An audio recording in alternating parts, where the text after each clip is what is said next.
Hello guys, tahi min samu bang bola ke min loi pa to dal kan bol hon di bai ha hin tu tangu ha hin tu Hello.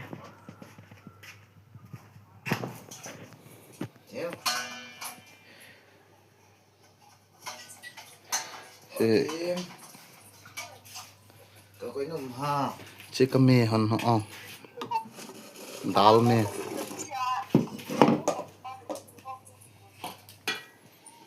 Dìm chết bữa nè.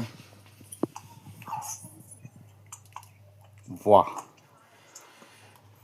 ai ho ha chu si khat nam te ve bai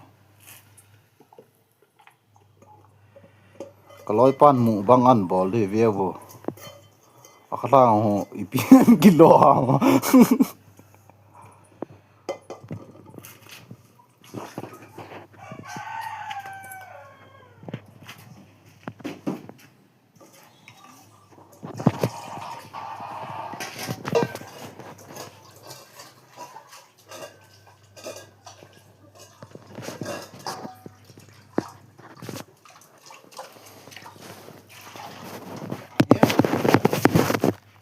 Thế.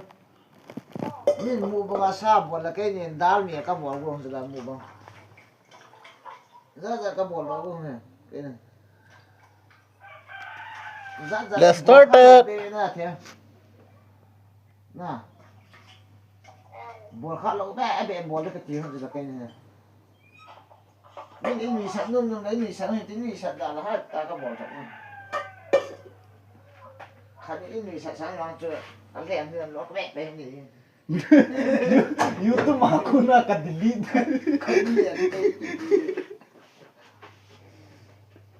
Cái bột lâu rồi, cái bột sẵn ở đây đi.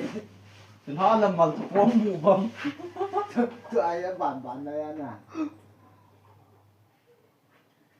Tụi ai hả? Căn bột được đáng. Cứ gì bộ cao nó sai.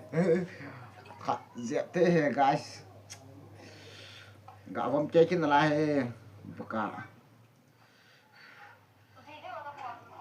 Mũ bông có bột nghề thì chứ.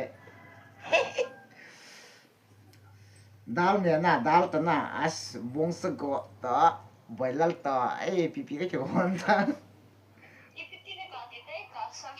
Go bam. ZOUBM.